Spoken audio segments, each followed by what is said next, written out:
Hello guys, welcome to channel. Guys यहाँ पे हम प्रैक्टिस सेट करने वाले हैं आईसीएआर का, जो हम यहाँ पे इसकी सीरीज चला रहे थे। तो इसमें हम आज एक बार फिर से साइंस के प्रश्नों को देखने वाले हैं। तो यहाँ पर आज कुछ लेवल के क्वेश्चन देखेंगे, क्योंकि 10th क्लास की एनसीईआरटी साइंस के प्रश्न हैं। तो बहुत सारे हमने करा दिए थे पिछली वीडियो में, जाकर नहीं देख लीजिएगा। तो चलिए देख लेते हैं। तो सबसे पहले यहाँ पे देखिए, पहला प्रश्न यहाँ पे कहता है कि जब जिब्रेलिंग है वो क्या है। तो जिब्रेलिंग क्या है, तो इसका राइट आंसर हो जाएगा, आप सभी को पता है, ये एक आपका हार्मोन्स होता है। ठीक है, तो ये इसका आपका राइट आंसर हो गया। प्रश्न संख्या यहाँ पर अगला देख लेंगे गाइस। देखिए बहुत सारे प्रैक्टिस हमने करा रखे हैं, तो उनको जाकर देखना बिल्कुल ना भूलें।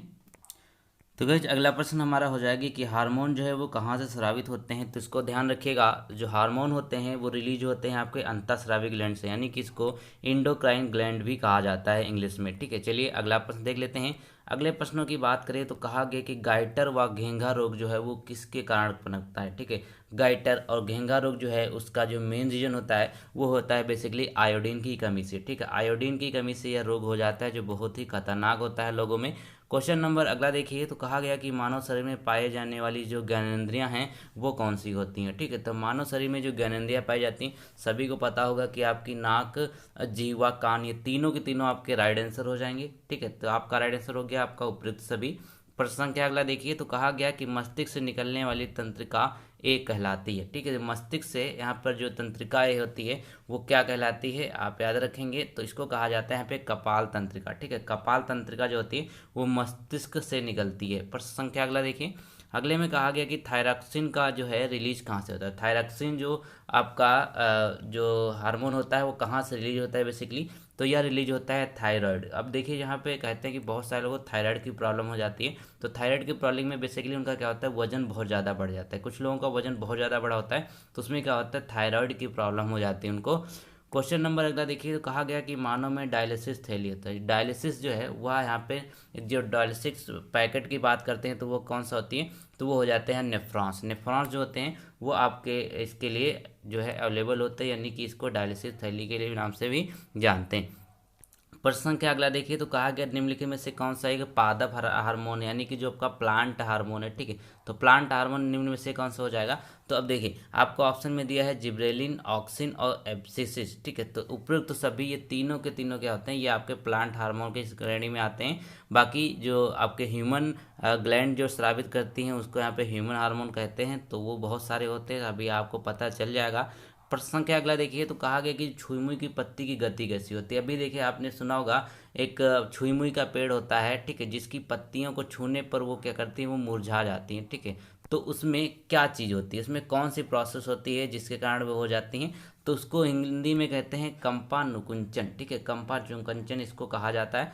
क्वेश्चन नंबर अगला देखिए, अगले प्रश्न की बात करते हैं, तो कहा गया कि भोजन का पचना किस प्रकार की अभिक्रिया है। अब भोजन जो डाइजेस्ट होता है इसमें कौन सी प्रक्रिया का यूज होता है, यानी कि साइंस के टर्म में उस प्रक्रिया को क्या कहा जाता है, तो इसका राइट आंसर क्या हो जाएगा, इसको कहा जाता है उपचयन। ठीक है, उपचयन जो प्रक्रिया होती है इसको भोजन पकने की प्रक्रिया के नाम से भी जानते हैं। प्रश्न संख्या अगला देखिए, कहा गया कि कौन सा पादक जो पादप है नियंत्रण फल बेचने वाला द्वारा प्रयोग किया जाता है। अब जो है एक यहाँ पे हार्मोन है। ठीक है, तो वो जो फल बेचते हैं वो लोग इसका प्रयोग करते हैं बेसिकली, किस लिए, क्योंकि फलों को पकाने के लिए। तो क्या होता है, इथाइलिन जो हार्मोन्स होता है वो फलों को पकाने के काम में आता है, याद रखेंगे। प्रश्न संख्या अगला है, कहता है वह संरचना जो उद्दीपन की पहचान कराती है क्या कहलाती है। अब उद्दीपन की पहचान कराती है तो वह श्रृंखला क्या कहलाती है, तो याद रखेंगे वह आपकी संरचना जो होगी वो हो जाएगा इसका राइट आंसर।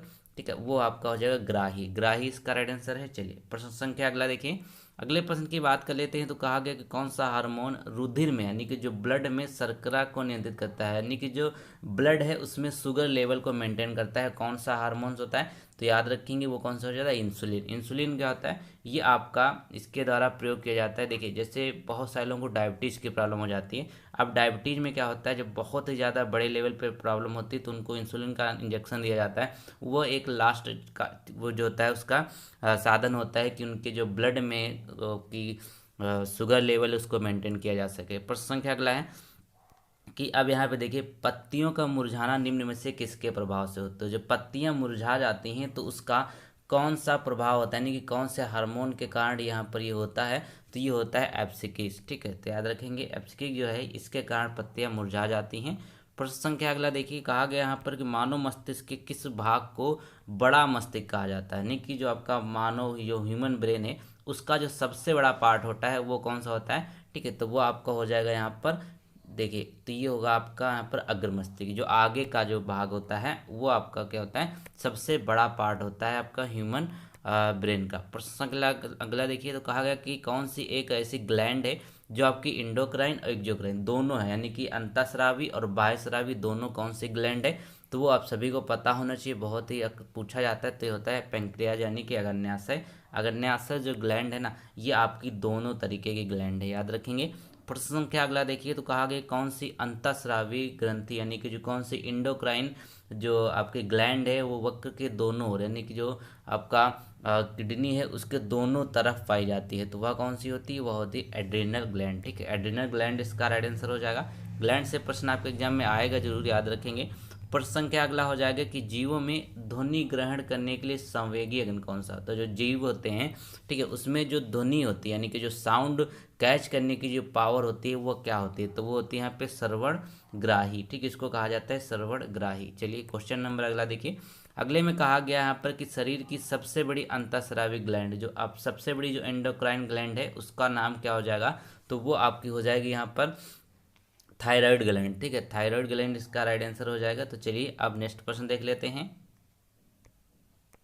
तो गाइज अगले प्रश्न में नजर डालिए, तो यहाँ पे लेते हैं पीरियोडिक टेबल से रिलेटेड। अब पीरियोडिक टेबल भी बहुत आपके एग्जाम के लिए इंपॉर्टेंट है, चलिए इसमें से प्रश्नों को देख लेते हैं। तो गाइज देखिए, सबसे पहला प्रश्न यहाँ पे कहता है कि आवर्त सारणी जो आपकी पीरियोडिक टेबल है ना, उसमें जो प्रथम वर्ग के सदस्य होते हैं वो कौन से, यानी कि जो पहला जो हमारा ग्रुप रहेगा उसके सदस्य कैसे रहेंगे, वो रहेंगे हमके जो है क्षारीय धातु होते हैं, यानी कि बेसिक मेटल्स होते हैं, याद रखेंगे बेसिक मेटल्स होते हैं। प्रश्न संख्या अगला देखिए, तो कहा गया कि आवर्त सारणी में कितने आवर्त हैं बेसिकली। ठीक है, कितने पीरियोडिक टेबल में कितने पीरियडों की बात करते हैं हम, तो इसका राइट आंसर क्या हो जाएगा, इसमें टोटल जो पीरियड रहते हैं वो 7 रहते हैं। ठीक है, 7 पीरियड हैं आपके पीरियोडिक टेबल में।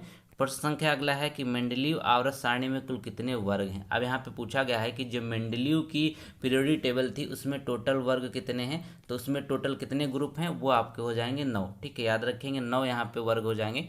प्रश्न संख्या अगला है कि आवर्त सारणी में शून्य समूह का जो तत्व कौन सा है, यानी कि जो आपका जो शून्य समूह जीरो ग्रुप का जो पहला तत्व है ना वो कौन सा हो जाएगा, इनमें से बेसिकली पूछा गया है, तो वह कौन सा हो जाएगा जीरो ग्रुप का, वो जो आपका हीलियम। ठीक है, क्वेश्चन नंबर अगला हो जाएगा कि यहाँ पे देखिए कहता है कि मीथेन के कितने सहसंयोजन बंधन होते हैं। ठीक है, मीथेन की अगर बात कर लेते हैं तो कितने सहसंयोजन होते हैं, तो वो आपके टोटल हो जाएंगे 4। ठीक है, मीथेन के कितने होते हैं, 4 हो जाते हैं, क्योंकि मीथेन का फॉर्मूला क्या होता है CH4 होता है। ठीक है, तो इसी की बात कर रहे हैं।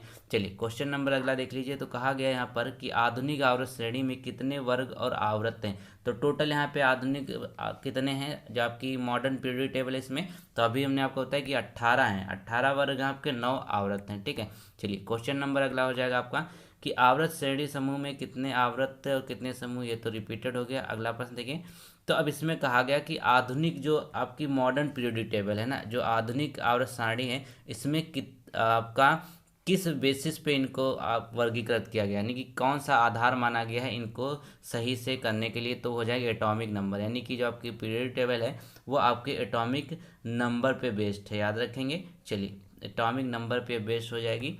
प्रश्न संख्या अगला देखिए, अमोनिया के अणु और नाइट्रोजन में हाइड्रोजन के परमाणु की संख्या का अनुपात बताइए। जो अमोनिया है ना उसके जो आपके अणु हैं और यहाँ पे जो हाइड्रोजन के परमाणु की संख्या है वो उसका रेशियो कितना हो जाएगा गाइस, वो आपका हो जाएगा यहाँ पे 1:3। ठीक है, क्या हो जाएगा 1:3 आपका राइट आंसर है। प्रश्न संख्या अगला देखिए, तो कहा गया कि जो आपकी आधुनिक आवर्त श्रेणी है उसका आधार क्या है, तो अभी हमने आपको बताया कि एटॉमिक नंबर पे बेस्ड है, यानी कि परमाणु संख्या पे बेस्ड है। प्रश्न संख्या अगला है, तो कहा गया कि आवर्त सारणी में 36 कतारों को क्या कहा जाता है। ठीक है, 36 का मतलब क्या होता है, जो आपकी इस तरीके से होती हैं जो हॉरिजॉन्टल होती हैं उनको क्या कहते हैं, तो हॉरिजॉन्टल श्रेणी को क्या कहा जाएगा, वो कहा जाएगा यहाँ पे आवर्त, यानी कि इनको ही तो पीरियड कहा जाएगा। चलिए तो दोस्तों यहाँ पे अगला प्रश्न पूछा गया है कि जो मॉडर्न पीरियोडिक टेबल है आज तक इसमें कितने एलिमेंट फाइंड किए जा चुके हैं। ठीक है, तो कितने एलिमेंट हैं इसमें, टोटल हो जाएंगे 114 एलिमेंट्स को अभी तक यहाँ पे फाउंड किया गया है, ये एनसीईआरटी के अकॉर्डिंग डाटा है। प्रश्न संख्या अगला है यहाँ पर कि मेंडलीव की जो पीरियोडिक टेबल थी, ठीक है, मेंडलीव की जो पीरियोडिक टेबल थी उसका आधार क्या था, यानी कि वो उसको किस बेसिस पे बनाया गया था, तो वह बनाया गया था यहाँ पर आपका परमाणु द्रव्यमान यानी कि एटॉमिक मास के आधार पर उन्होंने इसको कैटेगराइज किया था, जो मेंडलीव की थी, याद रखेंगे। चलिए क्वेश्चन नंबर अगला है कि यहाँ पर ओजोन के एक जो आपके अणु है उसमें ऑक्सीजन के परमाणुओं की संख्या कितनी होती है। अब ओजोन क्या होता है, यहाँ पे देखिए O3 इसका फार्मूला होता है, तो इसके जो मॉलिक्यूल हो जाएंगे कितने हो जाते हैं, वो आपके हो जाते हैं 3, ठीक है, तो 3 मॉलिक्यूल होते हैं इसके। चलिए क्वेश्चन नंबर अगला आपका देख लेंगे। तो अगले में कहा गया है कि आवर्त सारणी में कितने आवर्तन 36 पंक्तियां हैं, तो ये तो हमने अभी भी किया ही था। चलिए अगला क्वेश्चन देख लेते हैं। अगले में कहा गया कि जो हीलियम है ना वो कैसा एलिमेंट है, ठीक है, जो आपका हीलियम है वो कैसा एलिमेंट है, तो ये देखिए बहुत ही आसान था, ये हो जाएगा आपका अक्रिय यानी कि इनएक्टिव है, ठीक है, तो इनएक्टिव है हीलियम, याद रखेंगे। चलिए अगला प्रश्न देखें। तो इसका जो अगला चैप्टर हो जाएगा वहाँ पर उसमें हो जाएगा कि जीव जनन कैसे करते हैं, ठीक है, तो चलिए इसके प्रश्न देख लेते हैं। मैं इंग्लिश में आपको समझाने का प्रयास जरूर करूंगा। तो यहाँ पे कहता है कि अलैंगिक जनन मुकुलन द्वारा होता है। जो अलैंगिक का मतलब क्या होता है, ये आपका हो जाएगा यहाँ पे आसेक्सुअल, ठीक है, आसेक्सुअल जो है वो यहाँ पे बोला गया है कि जो इसका मुकुलन का बडिंग होता है, ठीक है, आसेक्सुअल जो रिप्रोडक्शन होता है बडिंग के द्वारा किस में होता है, ठीक है, तो ये पूछा गया है, तो ये हो जाएगा यहाँ पर ईस्ट में, यानी कि ईस्ट जो होते हैं एसेक्सुअल रिप्रोडक्शन करते हैं बडिंग प्रोसेस के द्वारा। प्रश्न संख्या अगला देखिए। अगले में कहा गया कि यहाँ पे कि पुष्पी पादपों में लैंगिक जनन कैसे होता है, ठीक है, यहाँ पे पूछा गया है जो आपकी बेसिकली फ्लावरिंग प्लांट्स होते हैं उसमें आपका जो असेक्सुअल रिप्रोडक्शन होता है वो किसके द्वारा होता है, वो होता है यहाँ पे फ्लावर्स के द्वारा, यानी कि इसमें जो होता है फूलों के द्वारा होता है, ठीक है, आइए आप समझ रहे होंगे आप। तो क्वेश्चन नंबर अगला है कि मानव मादा के जनन तंत्र का भाग नहीं है। बेसिकली यहाँ पे पूछा गया जो आपका ह्यूमन फीमेल होते हैं उसमें एक रिप्रोडक्शन पार्ट नहीं है, ठीक है, तो वो कौन सा हो जाएगा, एक तो आपका जो अंडाशय होता है ये तो आपका जो है फीमेल का पार्ट होता है, गर्भाशय भी है और डिम्ब वाहिनी, लेकिन यहाँ पे जो शुक्रवाहिका है, ठीक है, तो ये जो है तो आपका एक मेल का पार्ट होता है, ठीक है, ये मेल का पार्ट होता है, इसीलिए इसका राइट आंसर ये हो जाएगा। इसीलिए पूछा रिप्रोडक्शन सिस्टम में क्या इसमें से शामिल नहीं है, तो ये आपका हो जाएगा।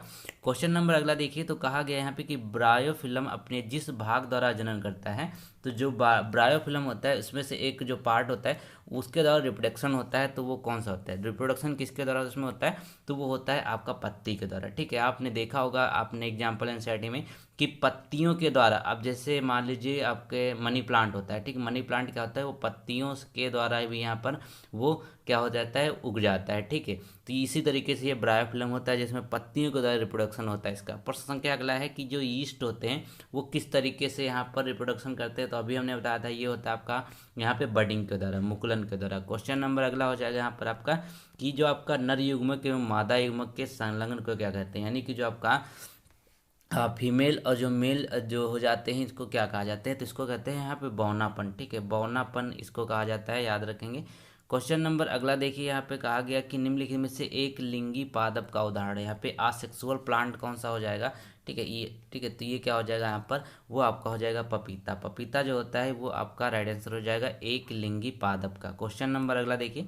अगले में कहा गया यहाँ पे द्विविखंडन द्वारा जनन होता है, ठीक है, यहाँ पे देखिए द्विविखंडन द्वारा जनन किस में होता है बेसिकली, तो ये आपका क्या हो जाएगा, ये अमीबा होता है, ठीक है, अमीबा जो होता है उसमें द्विविखंडन होता है, ठीक है। अब अमीबा होता है कैसे, मान लीजिए ये इस तरीके से अमीबा होता है, किसी भी शेप और साइज का हो सकता है, तो ये आपका ऐसे मान लीजिए यहाँ पर है, तो ये आप क्या कहते हैं डिवाइड होता है, धीरे धीरे ये आपका डिवाइड हो जाता है, कैसे ऐसे डिवाइड हो जाता है, ठीक, ये इधर हो जाता है ये इधर, तो दो यहाँ पे एक बीच से डिवाइड होता है, तो इस तरीके डिवाइड हो जाता है। प्रश्न संख्या अगला देखिए। तो कहा गया यहाँ पे उभयलिंगी पुष्प का उदाहरण कौन सा है, ठीक है, उभयलिंगी पुष्प का जिसमें उदाहरण हो जाएगा वो आपका यहाँ पे हो जाएंगे सरसों और गुड़हल। ये प्रश्न बहुत पूछा जाता है, ठीक है, सरसों और गुड़हल जो है वो आपका उभयलिंगी का उदाहरण है। प्रश्न संख्या अगला देखिए। तो कहा गया यहाँ पर फिर से आया प्रश्न है कि मुकुलन द्वारा प्रजनन जो बडिंग के द्वारा रिप्रोडक्शन होता है ये आपका होता है ईस्ट में, ठीक है, तो चलिए देख लीजिए आप किसका राइट आंसर। प्रश्न संख्या अगला देखिए।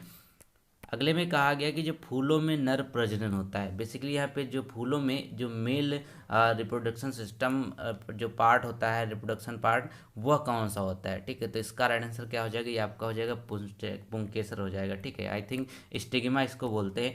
प्रश्न संख्या अगला हो जाएगा यहाँ पर कि द्विखंडन होता है, द्विखंडन जो है वह किस चीज़ में होता है, तो अभी हमने आपको बताया था किसमें होता है, ये आपका अमीबा में होता है, ठीक है, अमीबा इसका राइट आंसर हो जाएगा।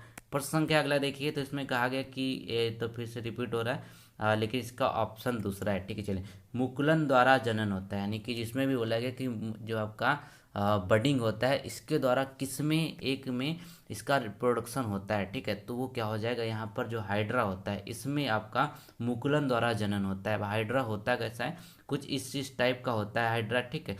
तो यहाँ पे इस तरीके का होता है कुछ बेसिकली। तो इसमें जो यहाँ से होता है ना, यहाँ से इसका जनन स्टार्ट होता है, ये रिप्रोडक्शन इसमें से स्टार्ट हो जाता है। तो ये अलग हो जाते हैं कुछ दिन बाद। प्रश्न संख्या अगला देखिए, तो कहा गया कि मानव में किस प्रकार का जन्म पाया जाता है। जो मानव होता है, जो ह्यूमन है, वो किस प्रकार का यहाँ पे जन्म पाते हैं। तो वो तो सभी को पता है, ये लैंगिक होता है, यानी कि ये बाइसेक्सुअल होते हैं। क्वेश्चन नंबर अगला हो जाएगा यहाँ पर कि निम्न में से किस जीव में बहुविखंडन होता है। अब बहुविखंडन का मतलब है जो हम मल्टीपल, ठीक है। तो वो क्या होता है यहाँ पर, अमीबा इसका राइट आंसर हो जाएगा। प्रश्न संख्या अगला देखिए, तो कहा गया कि यहाँ पे ब्रायोफिल्म के कौन से भाग में कायिक परिवर्धन होता है, ठीक है। बायोफिल्म में जो कायिक परिवर्धन होता है वो कहाँ हो जाएगा, वेजिटेटिव प्रोपेगेशन इसको बोलते हैं। तो ये हो जाएगा यहाँ पर पत्तियों में, पत्तियों से यहाँ पे इसका जो रिप्रोडक्शन होना स्टार्ट हो जाता है, इसीलिए ब्रायोफिल्म ने आपको बताया था अभी। प्रश्न संख्या अगला हो जाएगी कि मानव मादा में निषेचन होता है, ठीक है। तो मानव जो मादा होती है ना, उसके अंदर जो निषेचन होता है वो कहाँ पर होता है, यानी कि जो गर्भाशय का जो आपका मतलब निषेचन बेसिकली होता है, जहाँ पे फर्टिलाइज होता है वो कहाँ पे होता है, वो आपको होता है फ्लोपियन ट्यूब में, ठीक है। फ्लोपियम नलिका हिंदी में कहते हैं, फ्लोपियन ट्यूब इसको इंग्लिश में कहते हैं, याद रखेंगे। प्रश्न संख्या अगला हो जाएगा यहाँ पे कि द्विलिंगी पुष्प कौन सा होता है, ठीक है। तो द्विलिंगी पुष्प कौन सा होते हैं, तो बहुत ही आसान है, ये आपका होता है गुलाब, ठीक है। हर जगह आपको देखने को मिलता है, गुलाब जो होता है वो द्विलिंगी पुष्प है। प्रश्न संख्या अगला देखिए यहाँ पर, तो यहाँ पे बहुत अच्छा ये प्रश्न है। तो इसमें बोला गया कि नर एवं मादा युग्मक युग्मन द्वारा बनी कोशिका कहलाती है, ठीक है। नर और मादा युग्मन के अंदर जो कोशिका बन जाती है उसको क्या कहते हैं, उसको युग्मज कहा जाता है, ठीक है। यहाँ पे दोनों को फर्टिलाइज होने के बाद जो यहाँ पे सेल बनती है उसको हम युग्मनज के नाम से जानते हैं। तो गए यहाँ पे चलिए अगला देख लेते हैं। तो इसमें अब कुछ इंपॉर्टेंट प्रश्न रहेंगे जो आपको जीन से रिलेटेड रहेंगे, यानी कि इसका जो चैप्टर का नाम है वो आनुवंशिकता एवं जैव विकास हो जाएगा, ठीक है। तो इसमें कहा गया कि जो the origin of the species नामक पुस्तक का लेखक कौन है। तो ये बहुत ही इंपॉर्टेंट एक पुस्तक है जिसको लिखा था डार्विन ने, ठीक है। याद रखेंगे, डार्विन के द्वारा इस पुस्तक को लिखा गया था, the origin of species. Question number अगला है कि मनुष्यों में कितने जोड़े गुणसूत्र पाए जाते हैं। जो ह्यूमन है उसमें टोटल क्रोमोसोम की संख्या कितने होती है, ये पेयर्स में होते हैं बेसिकली। तो ये क्या हो जाएगा, 26 हो जाएंगे। ये 26 माफ कीजिए 23 है, ये 23 पेयर्स में पाए जाते हैं। अगर टोटल बात करते हैं तो टोटल अगर पूछ लेता है तो 46 होते हैं, ठीक है। क्वेश्चन नंबर अगला देख लीजिए, तो कहा गया कि यहाँ पे समजात अंग कौन से हैं। बेसिकली यहाँ पे जो समजात अंग है वह कौन से होते हैं, तो ये आपका हो जाएगा रचना में जो समान होते हैं, यानी कि जो आपके रचना में समान होते हैं उनको समजात अंग के नाम से जानते हैं। प्रश्न संख्या अगला हो जाएगा हीमोफीलिया क्या होता है, ठीक है। हीमोफीलिया जो है बेसिकली ये होता है, हीमोफीलिया में होता ये है कि आपका जो ब्लड का जो आपका क्लॉटिंग होती है वो नहीं बनता है, यानी कि रक्त का थक्का नहीं बनता है। कौन सी बीमारी होती है, ये आपकी हीमोफीलिया होती है। प्रश्न संख्या अगला हो जाएगा यहाँ पर कि कीटों के पंख, चमगादड़ के पंख किस तरह के अंग हैं, ठीक है। कीटों अब चमगादड़ के जो पंख होते हैं वह किस तरह के अंग होते हैं, वो होते हैं समवृत्ति अंग, ठीक है। कौन से होते हैं, ये होते हैं समवृत्ति अंग। प्रश्न संख्या अगला देखिए, कहा गया यहाँ पर कि वर्तमान प्राणियों में कुछ संरचनाएं ऐसी पाई जाती हैं जिनका शरीर अब कोई उपयोग नहीं रह गया, ऐसी संरचनाओं को क्या कहते हैं। देखिए कुछ यहाँ पे जो इवोल्यूशन होता है धीरे धीरे क्या होता है, कुछ पार्ट जो होता है वो कोई यूज नहीं होता है लेकिन वो इंसान के अंदर बने रहते हैं, तो उनको क्या कहा जाता है, उनको कहते हैं अवशेषी अंग, ठीक है। अवशेषी अंग कहा जाता है, जैसे कहा जाता है कि जो ह्यूमन है, ह्यूमन बॉडी में अभी भी पूंछ के निशान मौजूद हैं, ठीक है। तो वो क्या है बेसिकली, अब उसका कोई यूज रह नहीं गया धीरे धीरे, तो उसका यहाँ पे जो है मतलब इवोल्यूशन होते होते वो समाप्त हो गए बेसिकली। प्रश्न संख्या अगला है, यहाँ पर कहा गया कि कोशिका में पाया जाने वाला जो आनुवांशिक पदार्थ है वह क्या है। तो कोशिका में जो आनुवांशिक पदार्थ पाया जाता है तो सभी को पता है वो आपका हो जाएगा डीएनए, ठीक है। डीएनए इसका राइट आंसर हो जाएगा। क्वेश्चन नंबर अगला देखिए, कहा गया कि जीन क्या है। बेसिकली जो जीन होता है वही तो आपको हेरिडिटरी के लिए इम्पोर्टेंट होता है, यानी कि आपके जो चीज़ें होती हैं तो वो क्या हो जाएगा, आपका डीएनए का एक भाग होता है। जीन जो है आपका डीएनए का एक भाग होता है। जो आपको अपने माता पिता से गुण मिलते हैं वो इसी के माध्यम से मिलते हैं। प्रश्न संख्या अगला है कि जीन शब्द की प्रस्तावना किसने करी थी, ठीक है। तो जीन जो है उसको यहाँ पर किसने रचा था, किसने उसको खोजा था, तो ये हो जाएंगे यहाँ पर, ठीक है। इसको इनमें से कोई नहीं होगा, ठीक, याद रखेंगे इनमें से कोई नहीं होगा। जीन शब्द की जो प्रस्तावना रखी गई थी तो बेसिकली इसका राइट आंसर क्या हो जाएगा वो भी आपको जानना जरूरी है। तो हो जाएंगे यहाँ पे जॉनसन, ठीक है। तो यहाँ पे जोहानसन इस तरीके से इनको लिखा जाता है, ठीक है। तो इन्होंने इस टर्म की खोज करी थी, यानी कि जीन शब्द को इन्होंने दिया हुआ था। चलिए अगला देख लेते हैं। अब अगले प्रश्न में देखिए, तो कहा गया यहाँ पर कि कौन सा वैज्ञानिक मंडल ने नियमों के पुनः खोज से संबंधित है। नियमों का जो पुनः खोज इन्होंने किया था वो यहाँ पे उससे संबंधित कौन से हो जाएंगे, तो ये आपके हो जाएंगे सर्मक, ठीक है। सर्मक जो है वो आपका राइट आंसर हो जाएगा। प्रश्न संख्या अगला देखिए, तो कहा गया कि मानव में कितने एमिनो एसिड पाए जाते हैं। जो आपको एमिनो एसिड होते हैं वो कितने पाए जाते हैं बेसिकली, तो वो हो जाएंगे आपके 20। ये मानव के शरीर के अंदर पाए जाते हैं, 20 एमिनो एसिड पाए जाते हैं। प्रश्न संख्या अगला देखिए, तो कहा गया यहाँ पे कि अनुवांशिक उत्परिवर्तन होता है, ठीक है। अनुवांशिकी उत्परिवर्तन होता है तो किस चीज़ में होता है, तो ये आपका हो जाएगा क्रोमोसोम। क्रोमोसोम में क्या होता है, अनुवांशिकी उत्परिवर्तन होता है। चलिए क्वेश्चन नंबर अगला देखिए, कहा गया यहाँ पे गुणसूत्र हैं जो किस चीज़ के बने होते हैं, बेसिकली ये पूछा है। तो गुणसूत्र जो होते हैं वो किस चीज़ के बने होते हैं, वो आपके यहाँ पे क्रोमोसोम की बात करें, क्रोमोसोम जो होते हैं किस चीज़ के बने होते हैं, वो डीएनए तथा प्रोटीन्स व आरएनए के, ठीक है। डीएनए के भी होते हैं, प्रोटीन्स व आरएनए के भी होते हैं। प्रश्न संख्या अगला देखिए, कहा गया कोशिका में अनुवांशिक पदार्थ क्या है। जो आपकी सेल है उसमें आपको जो अनुवांशिक पदार्थ है वो कौन सी हो जाएगी, ठीक है। जेनेटिक मटेरियल इसमें कौन सा होता है, तो वो आपका हो जाएगा डीएनए, ठीक है। डीएनए में आपका जेनेटिक मटेरियल रहता है, डीएनए इसका राइट आंसर होगा। क्वेश्चन नंबर अगला देखिए, तो कहा गया यहाँ पर कि जीन कहाँ पर स्थित होते हैं, यानी कि जीन बेसिकली जो है वो कहाँ पर पाया जाता है, तो वो आपका हो जाएगा यहाँ पर गुणसूत्रों में, यानी कि क्रोमोसोम में। ये इसका राइट आंसर हो गया आपका। प्रश्न संख्या अगला देखिए, तो कहा गया यहाँ पे कि अनुवांशिका जो इकाई है, यानी कि जेनेटिक जो यूनिट होती है वो किसके नाम से जानते हैं, उसको हम जानते हैं जीन के नाम से, ठीक है। तो जीन इसका राइट आंसर हो जाएगा। क्वेश्चन नंबर अगला देखिए, तो कहा गया यहाँ पे कि जीन शब्द किसने प्रस्तुत किया था, तो ये देखिए यहाँ पर आ गया, जो मैंने अभी आपको बताया कि जॉनसन ने इसको यहाँ पे प्रयुक्त किया था, ठीक है। ये इसके राइट आंसर हो गया। क्वेश्चन नंबर अगला देखिए, तो कहा गया कि मलेरिया उत्पन्न करने वाला जो मादा मच्छर है, यानी कि जो मादा एनाफ्लीज किस तरह के जल में उत्पन्न होता है, ठीक है। तो ये आप देखिए, तो ये क्या होता है, जो मलेरिया उत्पन्न करता है, जो मादा एनाफ्लीज होता है वह सिर्फ और सिर्फ गंदे पानी में इकट्ठा होता है, ठीक है। गंदे पानी में इकट्ठा होता है, तो ये इसका राइट आंसर हो गया। एक यहाँ होता है डेंगू वाला जो मच्छर होता है कि तो साफ पानी में उत्पन्न होता है, ठीक है। वो साफ पानी में उत्पन्न होता है, लेकिन कई दिनों से अगर पानी रखा हुआ है तब, ठीक है। तो गाइज यहाँ पे हमने आज बहुत सारे प्रश्न किए, उम्मीद है आपको वीडियो पसंद आई होगी। अभी और बहुत सारे आपको साइंस के प्रश्न करने बाकी हैं, तो थोड़ा सा जो इंग्लिश मीडियम वाले बच्चे हैं उनको हो सकता है थोड़ी सी प्रॉब्लम हो रही हो, लेकिन यहाँ पे मैं समझाने की कोशिश ज़रूर कर रहा हूँ इंग्लिश में भी। तो उम्मीद करते हैं वीडियो को लाइक ज़रूर करेंगे आप। Thank you so much.